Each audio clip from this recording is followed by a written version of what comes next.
Hello, everyone, and welcome back to Let's Talk Business South Carolina. I am your host, Rick Jenkins, and appreciate you joining us. Our next guest today is Heath Dillard. Heath is the president and CEO at VisitGreenvilleSC. Don't get it confused with the Greenville in North Carolina. We are in South Carolina, and what a job Heath has. Visit Greenville, I think everyone kind of knows what it is. I mean, they are basically listed as a visitors and tourist information type center, but they are so much more than that. As a matter of fact, I don't know if Heath is responsible or not for all the traffic that is happening out on Woodruff Road right now. No. But I might blame it on you anyway. Folks, this is Heath Dillard, CEO of Visit Greenville. Thank you for having me. I appreciate being here. It is good to have you. Before we talk business, let's talk about you for a quick second. Sure. You have not been in this market for too long. Almost a year. No, almost a year. Right. When this episode airs, he's probably a week or so away from a 1-year anniversary. That's right. And before this, you spent a ton of time in the Charlotte, North Carolina area. That's right. A couple decades, something like that. Yep. What brought you to the upstate of South Carolina? Well, so I am a native. I'm a boomerang, I think they call us these days, right? Right. So I grew up in Spartanburg, so it's not completely unfamiliar territory for me. A family full of Clemson folks. I went to college at Charleston, actually, and since college, I've spent the last 18 years in Charlotte. And so I've watched Greenville both personally, got lots of friends and family still living in the area, and also professionally. You know, there were times where we in Charlotte were jealous of the types of development and growth that we were seeing in Greenville. It's always had a really beautiful nature, sort of outdoor scenic aspect to it. So it's always had that. And so when this job opened up, it's what I've been doing over the last 10 years in Charlotte. It was a no-brainer for me to move here to be closer to family. I have a wife and 3 young sons, and she's from the Upstate as well. So it's been perfect. I mean, we've celebrated a year, and the transition for both personal and professionally couldn't have gone any smoother. It's been wonderful.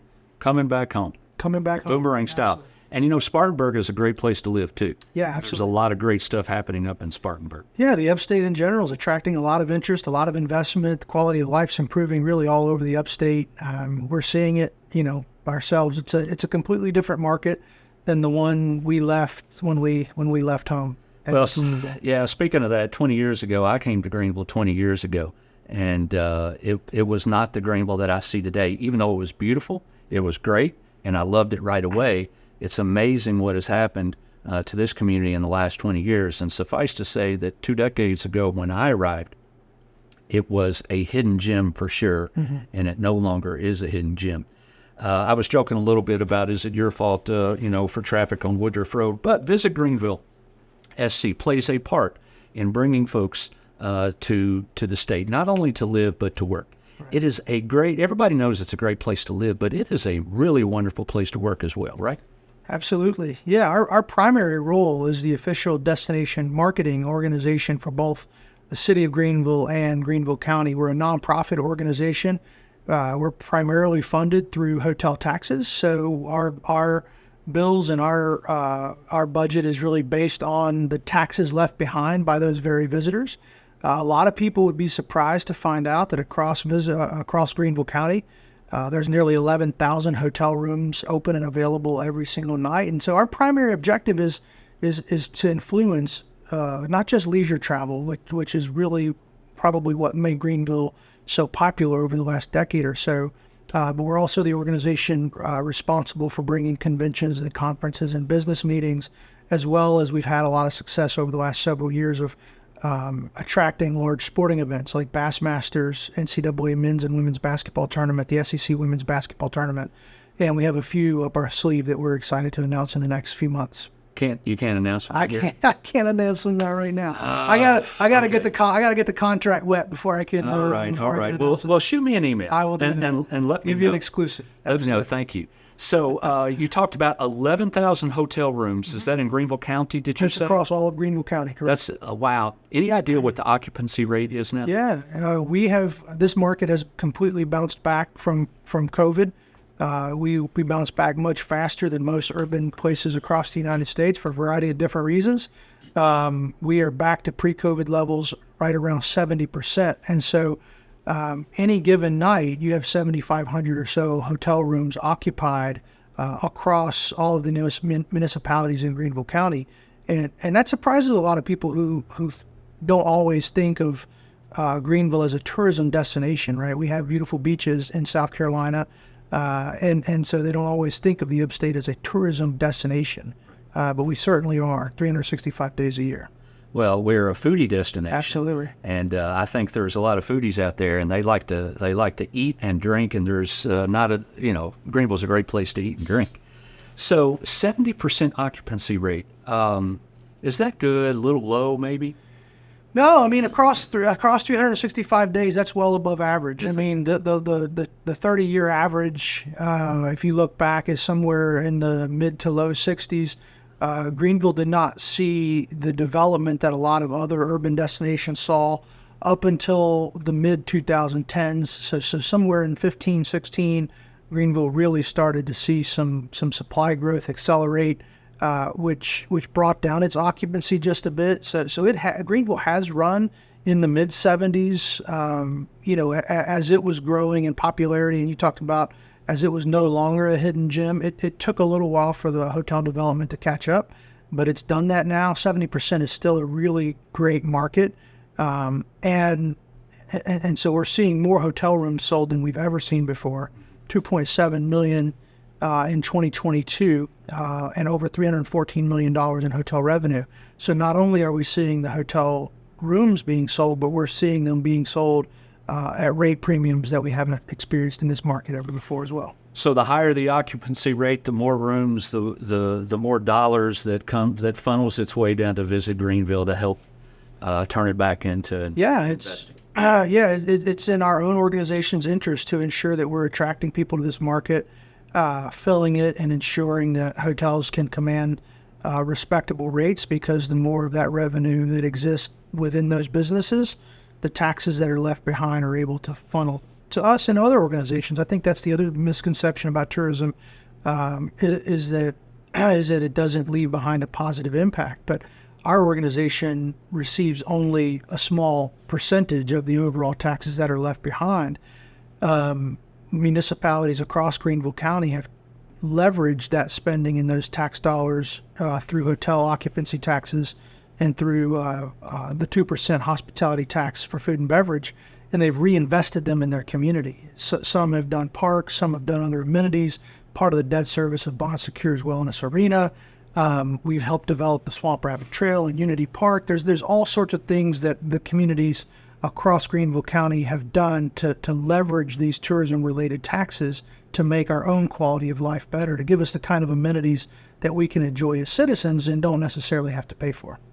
That's good stuff. Back to the hotels for a quick second. I have been amazed over the last several years that more and more hotels continue to be built, more and more and more. And every time another one is built, I was like, we can't absorb these amounts of rooms. I'm sure there are hotels that are being squeezed out here and there, but I don't hear about them. I hear about the big ones going up, like the Bohemian or whatever.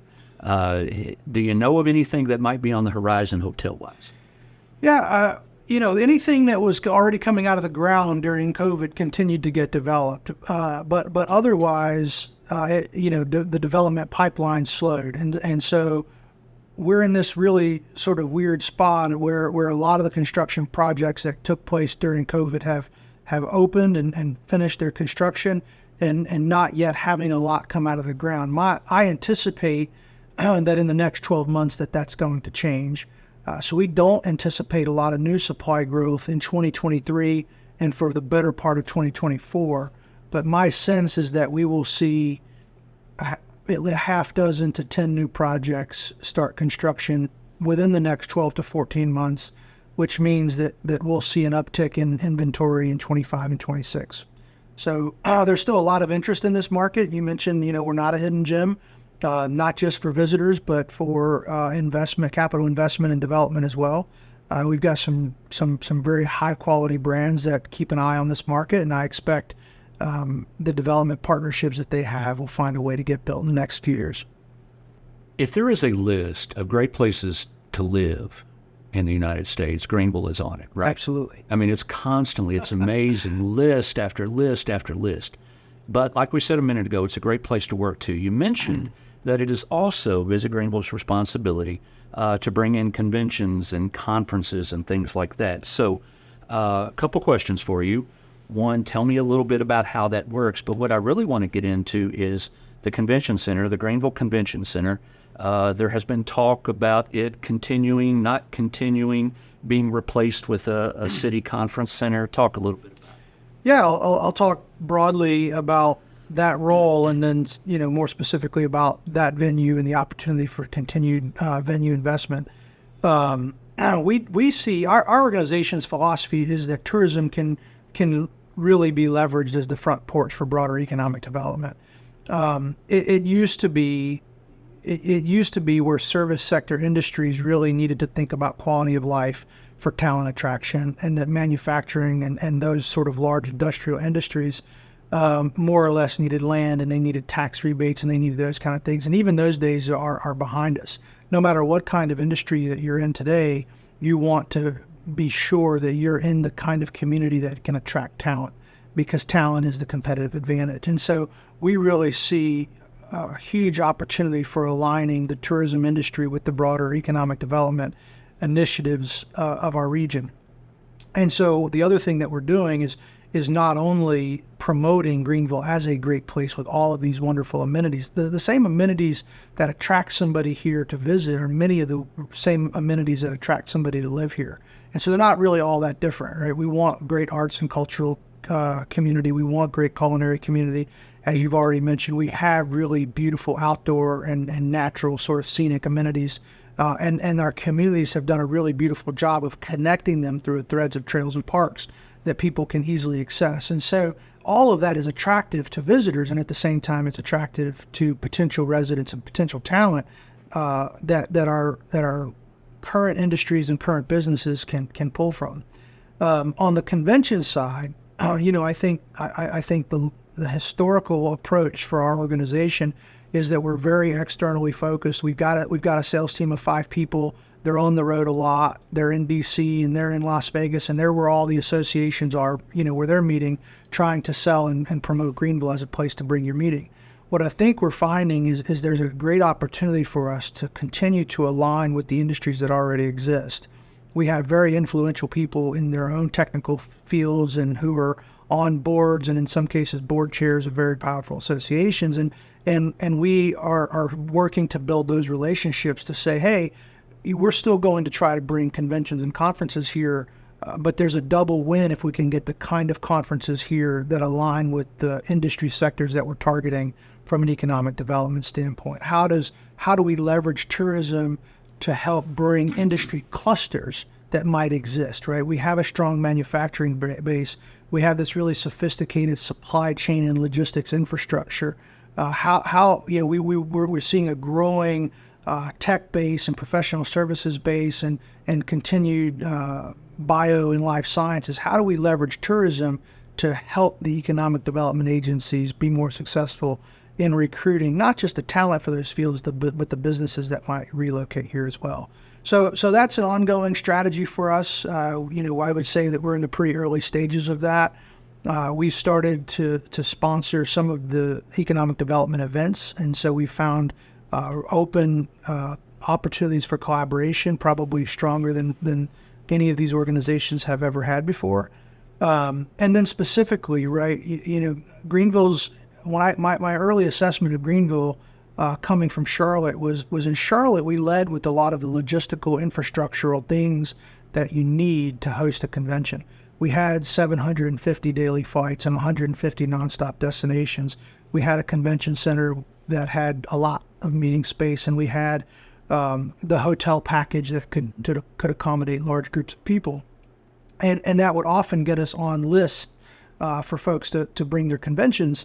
But then we would be shortlisted with places like Nashville and Austin and Tampa and Louisville and some other places. And we found that we may not have punched at our weight class compared to some of those more recreational friendly destinations. And Greenville's on the opposite end of that spectrum. I have had countless people in the association world and corporate travel planners who have said, hey, my event is too big for Greenville, but I have heard so many great things about it, I'm at least going to bring my board retreat there. So there's some things that we can't literally host size-wise. And even with that sort of off the table, people are still interested in conducting business in Greenville simply because of how we've led with the recreational elements. And so our challenge in the future, if we want to continue to be a meetings and convention destination, and if we want to leverage that sector of the tourism industry as a catalyst for broader economic development, is to think about those meeting facilities. The local community has talked about a downtown conference center. I don't see it as competitive or as either or with the current convention center. I think there's an opportunity for both. I think we're really blessed to have a convention center that we currently have with the size that we have. It needs some continued investment. We've shown through our annual meeting that you can host really successful events in there. Our team was very creative in terms of how we decorated it and how we planned and programmed it, and we've seen nothing but incredibly positive feedback out of that. We host really large events there already, and that convention center team does really great work. But a downtown venue allows us to connect to the largest concentration of hotel rooms, and it's walkable to the recreational amenities that we're already hearing are really important to meeting planners. Yeah, that's one of the issues I think with the convention center. First of all, it's absolutely huge for a town this size, right? Mm-hmm. Of course, it was created for the textile industry way back when. But one of the issues I think that exists with it in terms of recruiting people to go there is the fact that it does not have a hotel attached to it in any way. And of course, there's some hotels that are close by, but there's not one sitting there. What are the odds that we get a downtown convention center in the next 5 years? Well, I think it would be a downtown conference center. Right. I mean, it would, a building of that size and scope would probably take 3 years to build anyway, but I think it's increasingly likely. I think you're finding more and more political will. I think from a public funding component of it, I think that we have enough capacity through the hotel accommodations taxes and the hospitality taxes that we can support, a matched private investment. So I don't think that's going to be the challenge for us. I think the challenge for us is there's already been so much development downtown that a building of that size requires certain, scale for available land, and that's becoming more and more difficult to come by. So I think that'll be the bigger challenge. But I think there's plenty of interest in getting it built from multiple developers, and I think there's a public appetite to get it done too. It seems like a few years ago that it was close to happening, and then that kind of faltered and went away. So we'll see what happens there. I'm going to get you out of here on this. The tourism industry, we all know in South Carolina, is huge, and most of us think, as you alluded to earlier, of Charleston when they think about it. But that, of course, is not the case, at least in totality, for that tourism industry. Folks might not know that the tourism industry is worth $30 billion in South Carolina to the economy. And what I find fascinating is that in 2022, it was up 11% over the prior year, which was a record. Absolutely. The most, $29.7 billion last year. And this year, I don't know that we're going to quite meet that, but it's a daggone good year anyway. Tell the folks how those types of dollars really impact livelihoods in South Carolina that they might not even be aware of. Yeah, I'll bring it home here to Greenville in the Upstate. Is just in our own MSA, we have more than 51,000 people who rely on the hospitality and leisure industry for employment. And so with all of the technical automation that you have in industries all across the economy, hospitality is very much a people business. It's very labor intensive. You still need human beings to do that work. And so more than 1 in 9 employed people in our region work specifically in this industry. So the 7 million visitors that show up here on an annual basis are generating the kind of demand that we as local residents just simply couldn't support. And so I think that's really important. And most people, when they think of tourism, they simply think of our wait staff or their hostesses or dishwashers and things like that. But I would challenge folks to think about the variety of jobs that happen, behind the scenes. Every hotel has an accounting system, or an accountant or a controller. They have HR. Every restaurant you go to has a website and web development. It spurs jobs beyond the things that you typically interact with when you go out to dinner or when you show up in a hotel. And so it's a really diverse skill set needed to operate these businesses. And the vast majority of it is locally owned. So when somebody spends money in a tourism-related business, it's impacting a local proprietor as opposed to sending money to a corporate office somewhere else. Right. Heath, really good stuff, man. I appreciate Thank you. joining us. I'm It was glad good to meet here. you. Yeah, you as well. Thank you Good so to much. spend some time with you folks. That is Heath Dillard. He is the CEO at VisitGreenvilleSC. Really smart guy. Enjoyed this conversation, folks. That wraps another episode of Let's Talk Business South Carolina. We will see you next time.